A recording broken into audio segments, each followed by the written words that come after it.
So last summer, we had a seminarian stay here for the summer. It's kind of his assignment during the summer months. Great guy. His name is Dominic. Some of you met him, probably know him. It was, COVID summer, so he was a lot more distance, sadly, so not as many people got to connect with him as they would have normally. He's now a priest, and I was talking to him. He was ordained in June. I was talking to him maybe about a month later, just asking how things were going, and he's doing great. But it was all about firsts, getting ready for the first funeral that he would have to do, and I don't think he had yet done a wedding, so he was kind of talking about that, and kind of everything's new. It's like the first time doing all these things. And it got me thinking about my first couple of weeks, I guess, or months as a priest. And I don't really remember. It's kind of strange. I remember my first Mass, but I don't really remember my first funeral. I think it was one in the parish. I don't remember my first wedding either. But I'll tell you about the first one that I remember. That makes sense. This wasn't my first wedding, but it's the one that I remember, at least from the beginning. And it was for a college roommate. He was engaged, and he asked me if I would perform the ceremony. And I did. And I remember being at the rehearsal dinner the night before, and we're in the restaurant, and I was sitting opposite the mother and father of the bride. He had, the father of the bride had Lou Gehrig's disease. And they were both pretty young. They were probably maybe about 50 years old, both of them. And I remember just you couldn't help but notice it. He was very, very hard to understand him. His voice had become very much affected, I guess his throat really, so his speech was very kind of garbled. So it was tough. He'd ask a question, he'd say something to me, and I didn't understand. I couldn't figure out what he was saying, so I'd ask him to repeat it, and he'd repeat it, and I still didn't understand it, that kind of awkward thing that happens. But his wife was amazing. She was kind of there every step along the way. I think as soon as she knew that I wasn't really going to understand him, she translated. She understood everything he said. But it was great. I think she was kind of waiting, hoping, that I would understand it so she wouldn't have to get involved. But then she was ready to get involved. I remember when the food came out, she took his plate and started cutting up his meal into very small pieces. I guess the concern was that he might choke on the food, and it was just such a given, like her presence to him. It was really beautiful. He was able to feed himself, but she was just so there. And anyway, it was an odd kind of combination of emotions. I mean, it was very, very sad, but also very beautiful, at the same time, in the same moment. I remember being back at the hotel, and I was trying to get ready for the next day, which was the wedding, and trying to get ideas for the homily together, and kept thinking about this couple, the parents of the bride, and was being distracted by them. And then at a certain point, it kind of dawned on me, they're not a distraction from the homily. They really are the homily. Like, their example is why marriage is holy. What I saw in them in that restaurant is why marriage is a sacrament. It's why God is all over a Christian marriage. When marriage is done right, like God is so there. Anyway, I kind of tried that became the theme without getting explicit about that couple. I remember hearing about a couple here in town during COVID. You heard all these stories about elderly couples who one of the two was now in a nursing home, and because of the pandemic, they weren't able to be together. And a friend of mine was telling me about a couple who lived here in town, but the husband was now right next door at Grandel. And the wife would go every day. Pre-pandemic, she'd go every day, bring him a meal and spend time with him. But now she couldn't go in. But she'd go, and she'd stand outside, and he'd be inside, and he'd be at the window. And they'd both be on their phones talking to each other. You could say, well, why don't you just stay at home and be on the phone? Of course not. Like they were going to be as close, she was going to be as close to him as was allowed. Same thing. It's I just think like these inspiring stories. It's a great one, and I know I've mentioned this before. I love it. It's a story about the Olympics in 1924. Canoe racing was the particular competition, and the American team was they were favored. They were supposed to win the gold, and the captain of the team is this guy. His name is Bill Havens. Anyway, he finds out that his wife is pregnant, and she's actually going to be due right kind of like in the middle of when the Olympics would be happening in France. This is 1924. You couldn't jump on a plane in the morning and be home in the afternoon. You were taking a ship across the Atlantic, so it would be days. So he had this dilemma, does he forego the Olympics, this dream? He was thinking of the Olympics before he even met his wife. This went back a long way. Do you miss out on that? Do you miss out on being with your wife and when your baby's born? Anyway, he said it really wasn't a dilemma. He stayed home and was with her when she had the baby. It was a baby boy. She was late in giving birth. She was so late, the Olympics were over. The American team was back home, and she still hadn't given birth. So he could have done both. He could have gone to Paris. They won the gold. He could have won the gold and then be home. But of course, he didn't know when the baby would be due. He was always asked about it, do you regret it? Gold medal, how many chances do you have at that? And he said he never regretted it at all. He knew that that's where he needed to be. That's where he wanted to be. Did he regret not winning a gold medal? Well, yeah, I'm sure he did, and not being able to compete. How could he not? But not to the point where he regretted the decision. Anyway, it's a great sequel to the story. That story, I told you they had a baby boy. His name is Frank. 28 years later, it's now 1952, and the son is in Finland at the 52 Olympics. And he telegrams his father, and he says this, "Dad, I won. I'm bringing home the gold medal you lost while waiting for me to be born." He just won the gold medal, same competition. How do you not be inspired by those kinds of stories? You know what I think is common to all of them? Whether it's my wedding experience or the couple next door or that Olympic story, they're all about promises.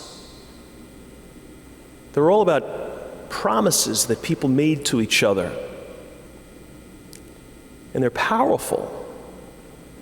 It's like this power in promise.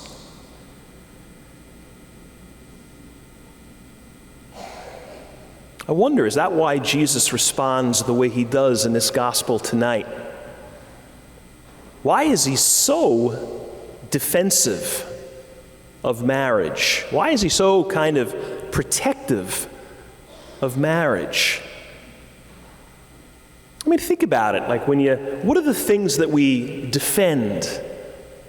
What are the things that we protect and honor? Important things, necessary things, things that are true. We do defend them, we do protect them. Maybe that's why in this gospel tonight, like, he doesn't really budge when he's asked about marriage and divorce and remarriage. This whole question which is sent his way, he says, well, what did Moses say? And they said, well, Moses said, actually, you can get a divorce. And he says, well, I don't think that's true. I don't think he was right. Man, why does he dig his heels in? It's kind of out of character. I mean, Jesus was always he was never really like letter of the law, right? Wasn't he more spirit of the law? I mean, he was obviously believed in the law, but kind of what the law, the value of the law. It doesn't have to be every piece of it. And he was also famous for being the guy who said at times, hey, at times you can't follow the law. Circumstances, situations, sometimes get in the way of following the law. This past week, one of the weekday masses, it was the story where he sends the 12 apostles out, kind of their marching orders. This is how I want you guys to go out and preach the gospel. And it's the whole list of the things you should do, do's and don'ts. What to bring, what not to bring. Basically, it's like pretty much bring nothing. Travel light and rely on other people and their generosity and their hospitality. And if they slam the door in your face, fine, move on, wipe the dust from your shoes and go somewhere else. It's interesting, in that list of, do's and don'ts, twice he talks about food. 2 different times, like twice in 3 sentences, he goes, if you go to a house and they serve you food, eat the food. Eat whatever they serve you. And I'm thinking like, okay, I'm not even sure why he'd say it once, let alone twice. Like, what's with the food talk? It's like, eat your vegetables kind of stuff? I don't think it was that. I suspect it was this. Religion and food had become very connected. There were foods that, if you were a Jew, it was like you couldn't eat because it was unclean. It was a sin. So you'd run the other way if somebody was serving certain kinds of food. And Jesus is saying, you know what? Don't get hung up on that. That's not essential. That's really not that big a deal. God doesn't really care so much what we're eating. He cares more about our heart, what we do and how we live, not so much what we eat. So don't sweat the small stuff. If you go into a house and they're not eating the food that we're really supposed to be eating, don't worry about it. Just talk about me. Let them know who I am, because that's really all that matters. Don't sweat the small stuff. Well, it looks like in this gospel, he's saying marriage is not small stuff. It's big stuff. It's critically important stuff. I think it's sort of the difference between happy lives and incomplete lives. It's the difference between fulfillment and just not being on your game, knowing something's not right in your life. When our family life is messed up, we're messed up. And maybe that's why he was saying, no, this is so important.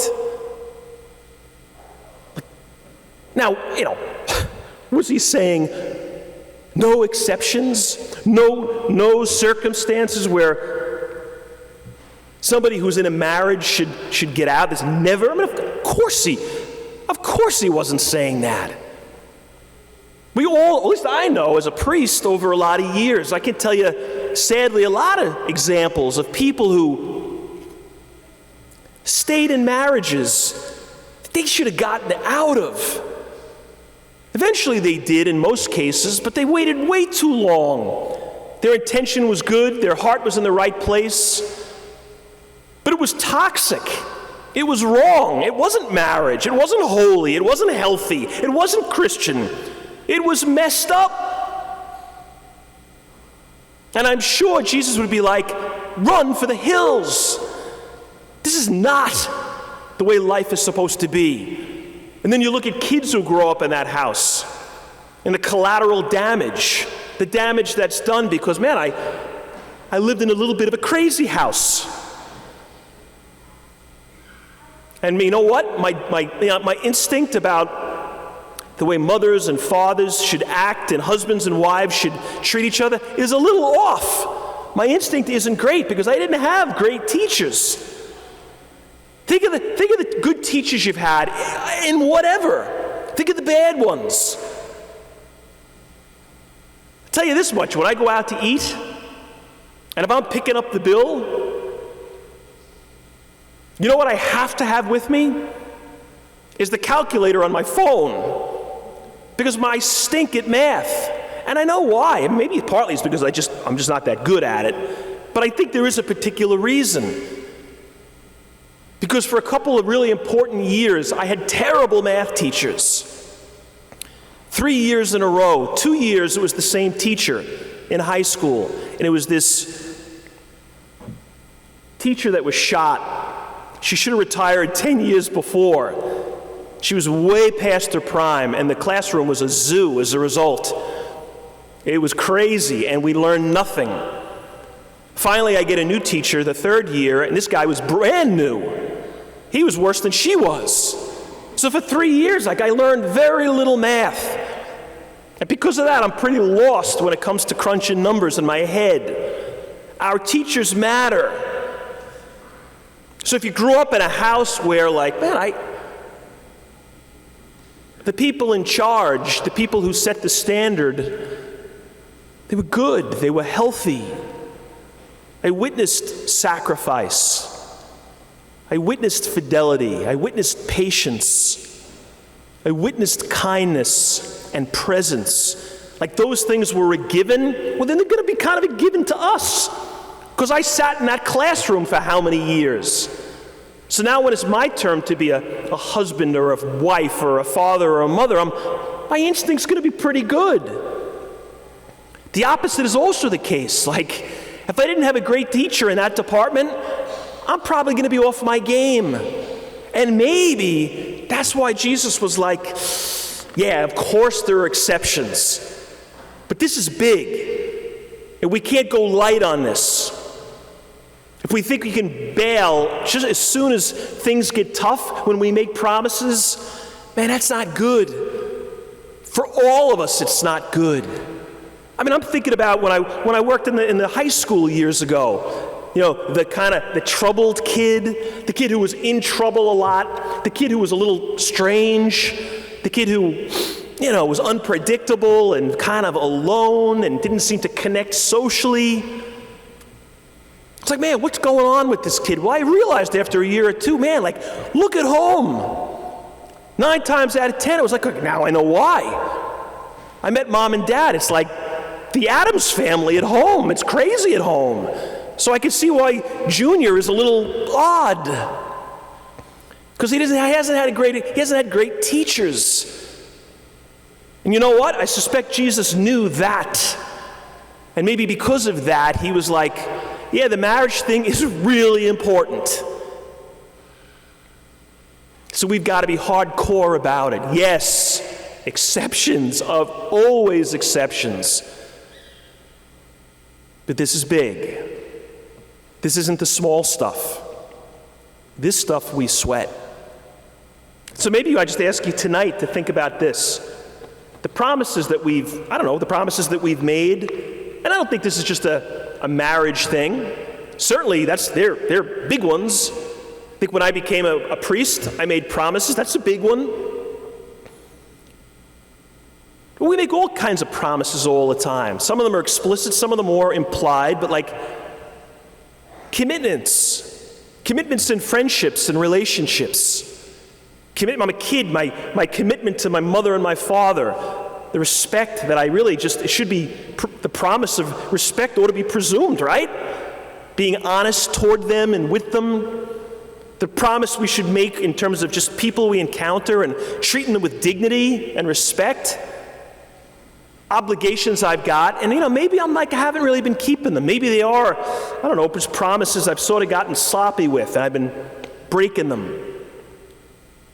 And maybe the reason Jesus dug his heels in this gospel was it was a wake-up call to us to get back in the game, and to revisit promises that shouldn't be broken. So I don't know, that Olympic athlete, that father and husband, the couple across the street in the nursing home, that couple, the parents of the couple that I married years ago. Don't you want to be those people? Don't you want to be committed to others the way they were? Because it seems to me that's the key to a great life. Keeping promises. Promises matter. So defend them and keep them.